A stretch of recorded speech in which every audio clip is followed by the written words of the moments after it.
Last green மடியில் attend பண்ணியிருந்தப்போ ஆசிரம்ங்கிறது யாரோடது, என்னோடதா, உங்களோட தான் சொல்லியிருக்காங்க. டெம்பிள் சேவா அப்படின்னு சொல்லி டெம்பிளில் வாலண்டியரிங் பண்ணுறதுக்கான ஒரு ஆப்பர்ச்சுனிட்டி ப்ரொவைட் பண்ணுறோம் அப்படின்னு சொல்லி சொன்னாங்க.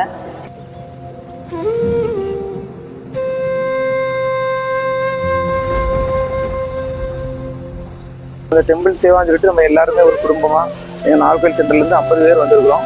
இந்த 50 பேருமே இந்த ஆசிரம் ஃபுல்லாக வாலண்டியரி பண்ணிட்டு இருக்கிறோம். ஃபேமிலியோட நீங்க சேவா பண்ணது ரொம்ப நல்லா இருக்கு. இப்பதான் first time volunteering temple Seva.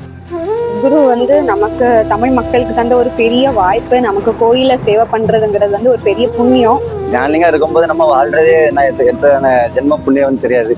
ஆனா அது ஜான்லிங்கா கோயில்ல இருந்து ஒரு சேவை பண்றது, அந்த வாய்ப்பு கிடைச்சதெல்லாம் அளப்பரியாதுன்னு தான் சொல்ல முடியாது. டமரு சேவை பண்ணியிருந்தேன், அது ரொம்ப ஸ்பெஷலா இருந்தது எனக்கு. மியூசிக் வாசிக்கவே தெரியாது. ஃபர்ஸ்ட் எனக்கு இந்த ஒரு ஆப்பர்ச்சுனிட்டி சாமி கொடுத்துருந்தாங்க. ரொம்ப ஹாப்பியா இருந்துச்சு.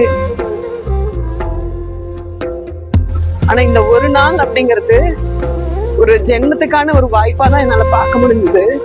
இத்தனை நாள் நான் ரொம்ப ஏக்கமா இருந்ததை இந்த டெம்பிள் சேவா எனக்கு நிறைவேற்றி தந்துட்டாங்க.